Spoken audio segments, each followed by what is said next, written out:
The house shook as Dave Miller slammed the front door, his heavy work boots tracking mud across the entryway tiles Sarah had mopped that morning with her good arm. "Sarah." Where's lunch's voice boomed through the house before he even reached the kitchen. "The guys are waiting for me to bring back sandwiches." Sarah quickly capped the pain medication bottle, wincing as she jarred her broken arm. She hadn't expected Dave home. He rarely came back for lunch, and she'd been taking advantage of the quiet house to rest.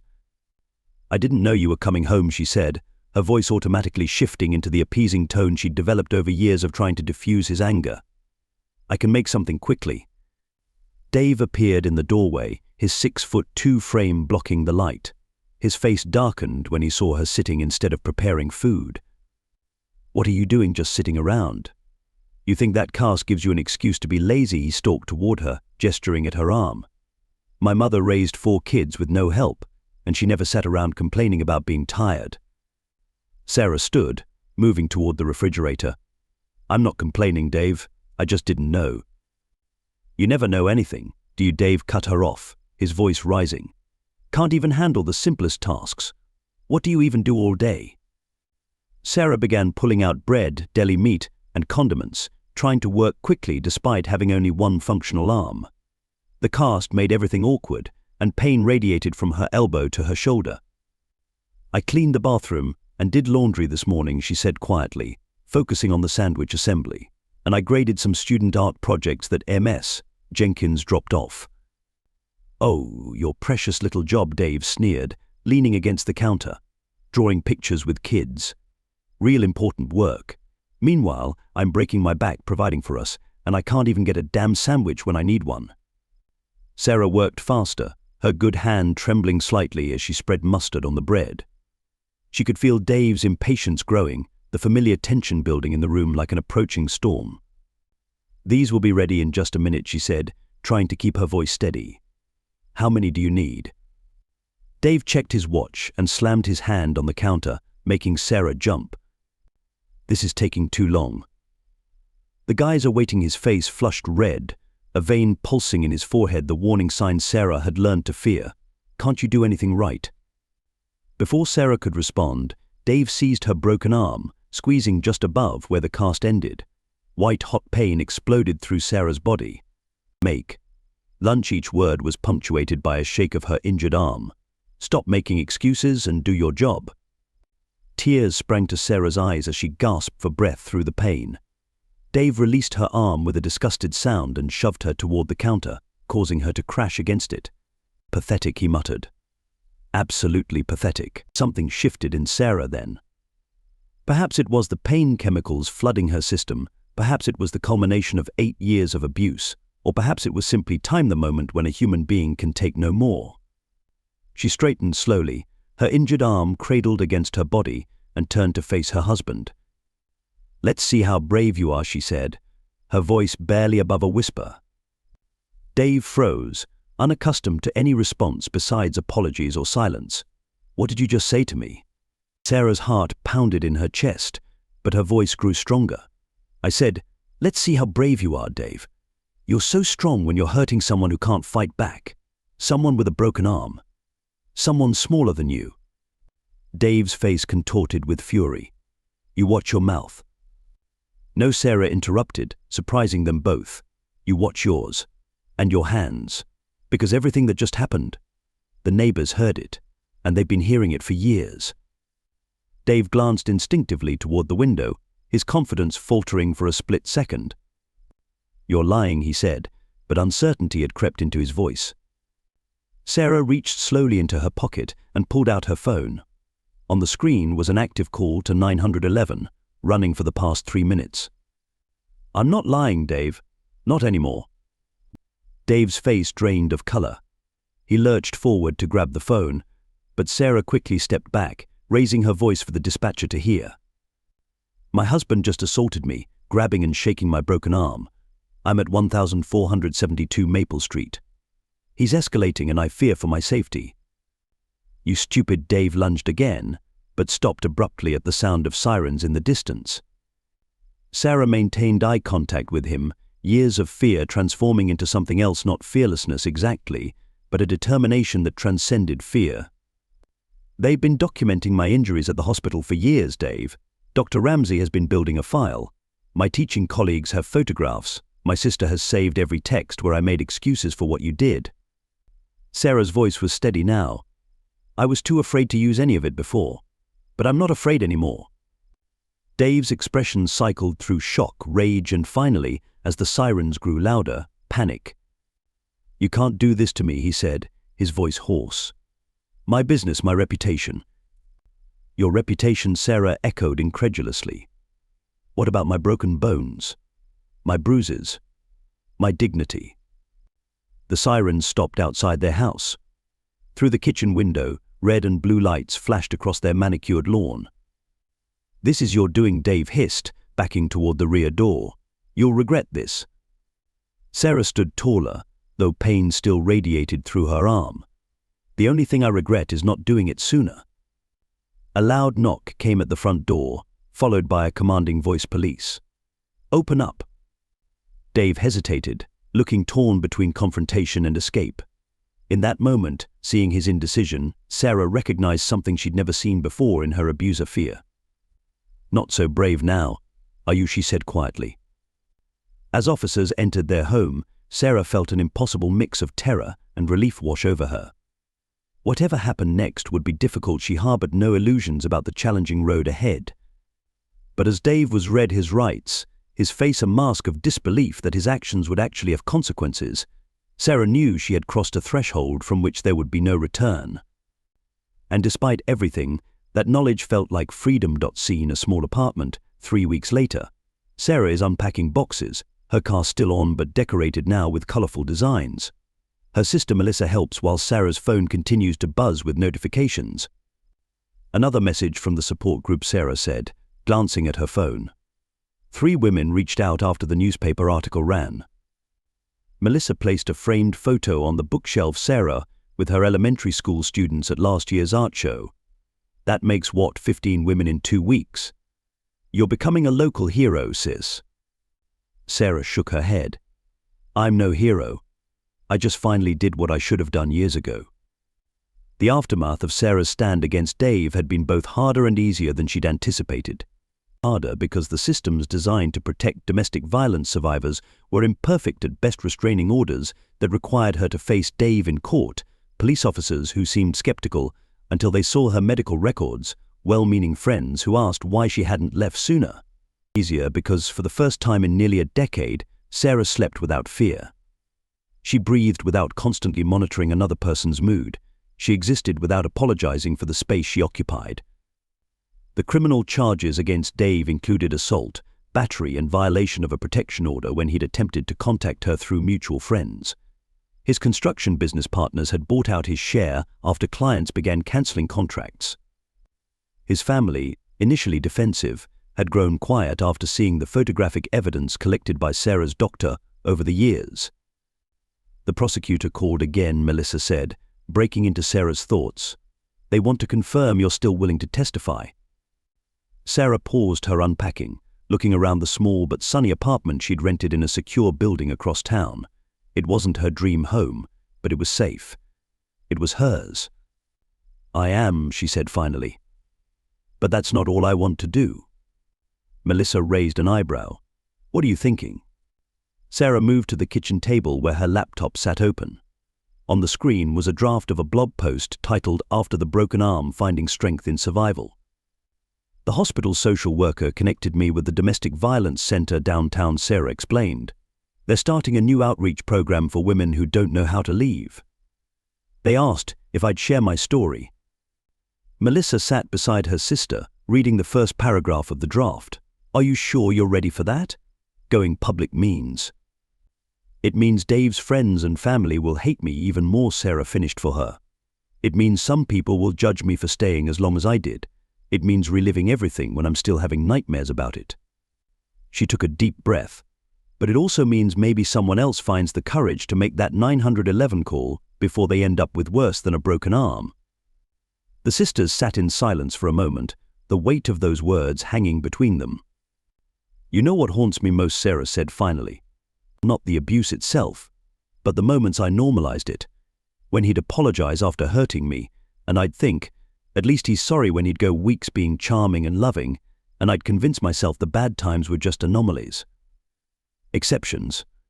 Not the pattern they actually were. Melissa reached for her sister's hand. You can't blame yourself for hoping things would get better. I don't blame myself for the abuse, Sarah clarified. That was Dave's choice, every single time. But I do wish I'd recognized sooner that it wasn't going to change, that the cycle would just keep repeating until she didn't finish the sentence. She didn't need to. A notification popped up on Sarah's phone, a reminder for her appointment with the therapist she'd started seeing, specializing in trauma and domestic violence recovery. There's something else, Sarah said, closing her laptop. Something I haven't told you yet. Melissa waited, concern crossing her features. Dave's mother called me yesterday. What? Melissa straightened. How did she even get your new number? That violates the... Sarah held up her hand. She didn't call to defend him or threaten me. She called to apologize. Apologize? Melissa echoed skeptically. Sarah nodded. She said she witnessed her husband treating her the same way for 40 years. Said she recognized the signs with Dave years ago, but didn't want to believe he'd become like his father. Sarah's voice grew quiet. She asked if she could meet with me, to tell me about the patterns in their family going back generations. Melissa looked troubled. That doesn't excuse what he did. No, Sarah agreed. It doesn't. Nothing excuses it. But understanding the cycle might help break it. She paused. If I meet with her, I want you to come with me. I'm not putting myself in a vulnerable position again. Before Melissa could respond, Sarah's phone rang, the school principal calling. Sarah answered, her expression shifting from apprehension to surprise as she listened. They want me to come back, she said after hanging up. Not just to my teaching position, but to help develop an art therapy program for kids from troubled homes. Tears welled in her eyes. They said my experience gives me a perspective they need. Melissa hugged her sister carefully, mindful of her healing arm. See, you're rebuilding. Piece by piece. It's not easy, Sarah admitted. There are moments I still hear his voice in my head, telling me I'm worthless, that I can't survive without him. Yesterday I dropped a glass, and my first thought was panic about how angry he'd be. That will fade with time, Melissa assured her. I know, Sarah said. The therapist says healing isn't linear. There will be good days and hard days, but at least now they're my days. But as the afternoon light slanted through the new apartment's windows, the sisters continued unpacking Sarah's belongings, what she'd managed to take during the police-escorted visit to collect her things. Many items were missing, destroyed in Dave's rage after his arrest, but Sarah found she cared less about possessions than she once had. What mattered now was reconstructing her sense of self, her autonomy, her future, all far more valuable than anything she'd left behind in that beautiful house that had become her prison. Scene 6 months later. A community center meeting room filled with women of various ages. Sarah, her cast now gone, stands at a small podium addressing the group. The question I get asked most often, Sarah began, looking around the room at the attentive faces, is what made that day different? Why did you finally stand up to him then, after all those years? She paused, considering the question she'd asked herself countless times over the past 6 months. The truth is, there wasn't a lightning bolt moment. It wasn't a sudden revelation or a dramatic change of heart. It was more like the final stone that starts an avalanche. Everything that had built up over 8 years, every insult, every shove, every lie I told to cover for him. Every dream I abandoned to keep the peace, it all came crashing down when he grabbed my broken arm. The community center meeting room housed the domestic violence survivors group that Sarah now co-facilitated. Twice monthly, women gathered to share stories, resources, and hope. Today's session was special. The group had invited family court judges, police officers, and social workers to hear first-hand accounts from survivors. But if I looked deeper, Sarah continued, I think what changed was that I finally recognized the look in his eyes. It wasn't rage or hatred or even control. It was pleasure. He enjoyed hurting me, and in that moment, I understood that nothing I could ever do, no amount of perfection or submission or love, would stop the abuse. A woman in the back wiped tears from her eyes. A young police officer looked down at his notepad, jaw tight. When I said, let's see how brave you are, I wasn't planning some brilliant escape. I was just done pretending, done protecting him from consequences, done believing the lie that I somehow deserved what was happening to me. Sarah gestured to a display board where newspaper clippings chronicled Dave's case. His guilty plea had resulted in a 3-year sentence, of which he'd likely serve 18 months. The restraining order extended 5 years beyond his release date. The legal process wasn't perfect, Sarah acknowledged. There were moments I felt blamed or disbelieved, days I wanted to drop everything just to make it stop, but I had something I hadn't had before: a support network. She nodded toward her sister Melissa, seated in the front row alongside Sarah's therapist, her principal, and several colleagues who had become fierce advocates. Some of you knew what was happening and tried to help before I was ready to accept it. Some of you had no idea. Because Dave and I both worked so hard to maintain the illusion of a perfect marriage. What I want you to understand is that both responses are part of how domestic violence persists: the silence of victims and the reluctance of communities to see what's uncomfortable. As Sarah spoke, she noticed a woman near the door who hadn't been there when the session started. It took a moment to recognize Dave's mother, Margaret, standing uncertainly at the edge of the room. Sarah gave her a small nod of acknowledgement before continuing. The physical healing was the easiest part, Sarah said, flexing her once broken arm. My bones mended. The bruises faded. But rebuilding my life, my identity, my trust in my own perceptions, that's ongoing work. She touched the delicate butterfly pendant at her throat, a gift from her students when she returned to teaching. I'm not the same person I was before the abuse, and I never will be. But contrary to what my ex-husband believed, that's not a tragedy. I'm stronger now, more compassionate, more authentic. I parent my students with greater awareness of what they might be facing at home. I create art that speaks truth about survival. I value my freedom with the appreciation that only comes from having lost it. Sarah took a sip of water, then continued with the part of her story that still felt raw. 2 months ago, I received a letter from Dave. His counselor in prison encouraged inmates to take responsibility by writing to those they've harmed. The letter contained what looked like an apology on the surface, but beneath it was the same old pattern: excuses about stress and his upbringing, subtle blame shifting, and ultimately a request for me to visit him. Several support group members nodded in recognition of this manipulation tactic. I didn't respond, Sarah said simply, and that night I slept peacefully for the first time since leaving, because I realized his power over me was finally, truly broken. His words, whether threats or apologies, no longer dictated my emotions or actions. She stepped out from behind the podium, making eye contact with different audience members. My journey isn't unique. Every person in this survivors group has their own version of the moment they said enough. What is unique is what comes after, how each of us rebuilds, how we transform pain into purpose. Sarah gestured to a table of brochures and information packets. That's why we've asked you here today, judges, officers, social workers, counselors, teachers, because we need systems that make it easier to leave, safer to speak up, and more likely that accountability will follow abuse. We need first responders who recognize the signs we're conditioned to hide. We need courts that understand why a woman might defend her abuser out of terror, then recant those statements when she feels secure. A police officer raised her hand. What would you say is the most important thing we could improve in our response? Sarah considered the question. Believe us, she said finally, even when our stories are messy or inconsistent, even when we're not perfect victims, even when the perpetrator seems charming and reasonable to you. Especially then. The discussion continued for another hour, survivors sharing insights that many of the professionals admitted they'd never considered. When the formal session ended, Sarah found herself approached by Margaret Miller, her former mother-in-law. I wasn't sure if I should come, Margaret said quietly, but after our conversations these past months, I wanted to see the work you're doing. Since their first cautious meeting, Sarah and Margaret had developed an unexpected alliance. Margaret had begun counseling for her own decades of abuse and had started a small support group for parents whose children had become abusers, people carrying both grief and guilt about the generational transmission of violence.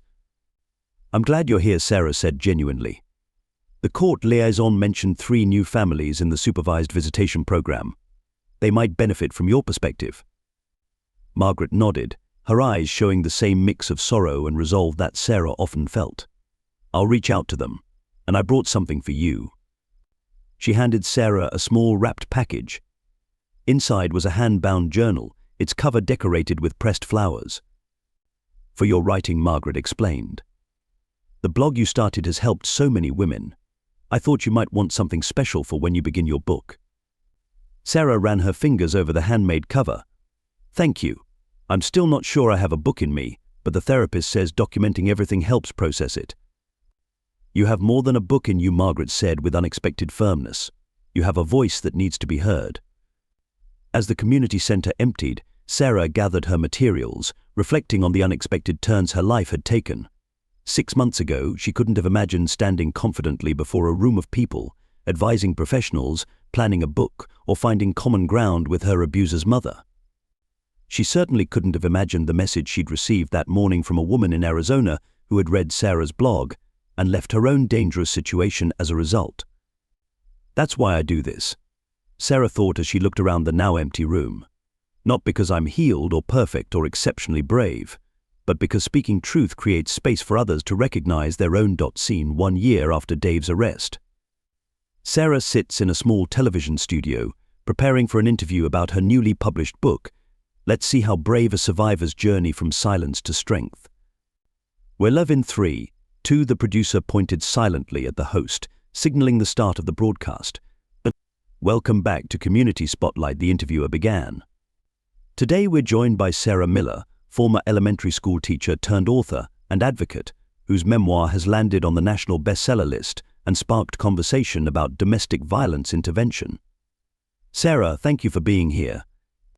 Sarah smiled, smoothing the sleeve of her blue blouse, a color she'd avoided during her marriage. Because Dave had claimed it made her look washed out, now she wore it deliberately, reclaiming every small choice that had been taken from her. "Thank you for having me, Jessica. It's important we keep this conversation going."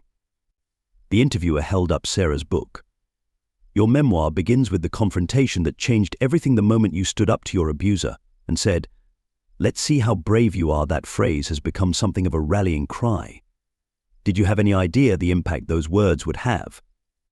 Sarah shook her head. "None whatsoever. In that moment I wasn't thinking about empowerment or advocacy. I was just done pretending, done hiding. I couldn't take another day of living in fear." Your book doesn't just detail your experience of abuse and escape, but also the year that followed, rebuilding your life, helping create a school program for children from violent homes, and establishing the Let's See How Brave Foundation. Can you tell us about that work? Sarah leaned forward slightly. "The foundation focuses on 3 areas we found most challenging for survivors: immediate safety during separation, legal advocacy during court proceedings, and long-term stability through education and employment support. We've assisted 37 families in our first year of operation, and all while continuing to teach full-time," the interviewer noted. "How do your students respond to knowing about your experience?" With incredible compassion, Sarah said, her expression softening. "Children understand unfairness and courage inherently. We don't discuss the details, of course, but they know Ms. Miller wrote a book about standing up to someone who was hurting her. What's been remarkable is how it's opened dialogue with some of my students who are witnessing violence at home." The interviewer's expression grew serious. "You write candidly about the difficulties after leaving, financial struggles, PTSD symptoms, navigating the court system. Why was it important to include those less triumphant aspects?" "Because pretending escape is easy does a disservice to those contemplating it," Sarah answered. "The reality is, leaving is hard and scary and full of setbacks. But it's still worth it. I wanted readers to understand that healing isn't a straight line upward. It's messy and complicated, and sometimes you slide backward. But each day you're building strength you didn't know you had." The conversation continued, covering the legislative advocacy Sarah had begun, partnering with lawmakers to strengthen protection orders and increase penalties for violations. They discussed the art therapy program Sarah had developed, using creative expression to help children process trauma. "Your ex-husband is scheduled for release next month," the interviewer said carefully. "You address this in your final chapter. Can you share your thoughts on that?" Sarah took a measured breath. "I'd be lying if I said it doesn't concern me. The statistics on post-incarceration escalation are sobering, but I've done everything possible to protect myself: security systems, continued legal protection, support networks, and most importantly, I've reclaimed my power. Dave controlled me through fear for 8 years. I refuse to let fear control me now that he's gone. You mentioned in the book that you've spoken with his mother regularly. Sarah nodded. Margaret has become an unexpected ally. She's done tremendous work confronting the generational patterns of abuse in their family and now helps parents recognize warning signs in their adult children. Our relationship reminds me that healing ripples outward in unexpected ways. As the interview drew to a close, the host asked one final question. What would you say to someone watching right now who's living in the situation you escaped?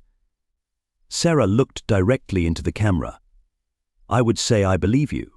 What's happening isn't your fault. It won't get better on its own. There are people ready to help when you're ready to reach out. And though it may not feel like it right now, you have more strength inside you than you know. She touched the butterfly pendant she still wore daily, a symbol of transformation that had become the logo for her foundation. Your brave moment might not look like mine. It might be a whispered call to a hotline while he's sleeping. It might be confiding in a doctor or teacher. It might be planning quietly for months before making your move. But whenever and however it happens, know this. On the other side of fear is freedom. And you deserve to be free. After the cameras stopped rolling, Sarah gathered her things and checked her phone. 3 missed calls from the Foundation's hotline volunteer, 2 new families needed emergency housing.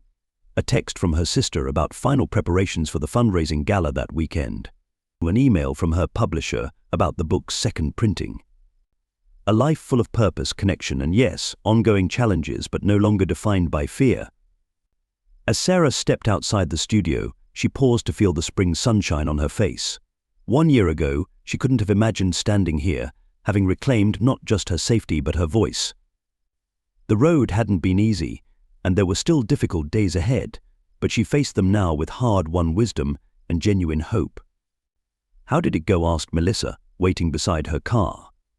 Sarah smiled, a real smile that reached her eyes. It went well, but there's still so much work to do. One day at a time, Melissa reminded her, echoing the phrase that had become Sarah's mantra. One day at a time, Sarah agreed, stepping forward into the life she had fought so hard to create.